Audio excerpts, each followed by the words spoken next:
Hello, karon magluto na po tag roast chicken na inani bitaw kagwapa nya juicy kaayo. Maka extra rice gyud kaaning kauna. Simple ra kani siya buhaton. Una, kaning leg quarter atong gamiton. Butangan lang nato na siya sibuyas bombay, ahos ug dahon sa paminta. Timplahan din nato na siya salt and pepper, seasoning mix ug magbutang pud ta og luya. Patakan lang dayon nato na siya og patis ug magbutang na dayon ta og tubig sa tabay. I-shake lang nato na og i-burn lang nato nag isa ka adlaw para sunob gyud kayo ang kalami ba.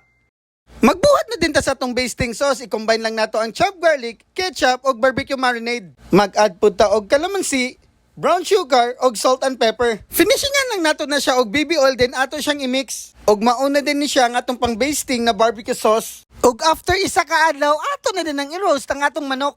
Ibutang na lang pud nato ng mga lamas ug pahiran lang nato na sa atong gibuhat na basting sauce.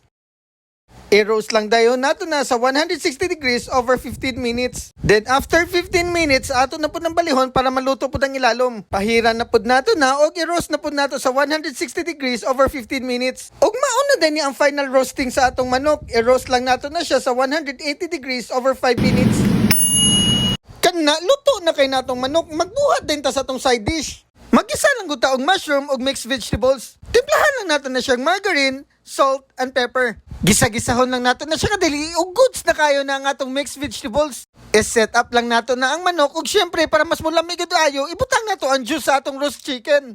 Turay mo na siya tong very easy na roast chicken na grabe kalami. Juicy kayo na and grabe ka melts in the mouth. Kaon na dung!